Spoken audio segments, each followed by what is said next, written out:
বৈষম্য বিরোধী ছাত্র আন্দোলন জুলাই গণঅভ্যুত্থানে সবচেয়ে বড় ভূমিকা রাখে। বিশেষ করে বৈষম্য বিরোধী ছাত্র আন্দোলনের যে সমন্বয়কগুলো ছিল তাদের মধ্যে অন্যতম ছিলেন কয়েকজন। তার বাইরে থেকেও দু একজন ছিলেন যারা এই আন্দোলনে সবচেয়ে বেশি গুরুত্বপূর্ণ ভূমিকা রাখে। তাদের মধ্যে অন্যতম হচ্ছে ঢাকা বিশ্ববিদ্যালয়ের সাবেক শিবির সভাপতি সাদিক কায়েম। আন্দোলন যখন শেষের দিকে তখন সাদিক কায়েম সেই আন্দোলন আবার নতুন করে শুরু করে দেয়।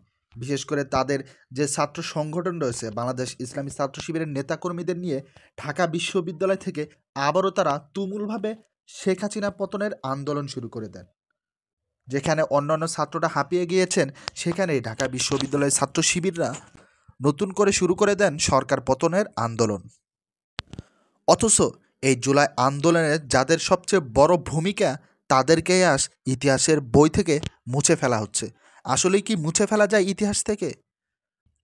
সম্প্রতি আসিফ মাহমুদ একটা জুলাই গণ অভ্যুত্থান নিয়ে একটা বই লিখেছেন। সেই বইয়ে সাদিক কায়েমকে মাইনাস করা হয়েছে, অর্থাৎ ছাত্র শিবিরকেও মাইনাস করে ইতিহাস লেখা হয়েছে।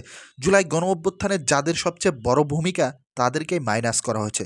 এটা কি কখনো মেনে নেওয়া যায়? বা সাধারণ জনগণ বা সাধারণ শিক্ষার্থী মেনে নেবেন? আসিফ মাহমুদ হয়তো তার ভুলটা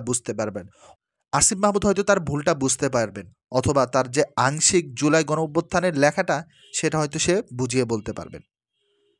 সর্বোপরি জুলাই গণঅভ্যুত্থানের সবচেয়ে বড় ভূমিকা রাখে বাংলাদেশ ইসলামী ছাত্র শিবিরের ঢাকা বিশ্ববিদ্যালয়ের শাখা। তার অন্যতম নায়ক হচ্ছেন সাদিক কায়েম।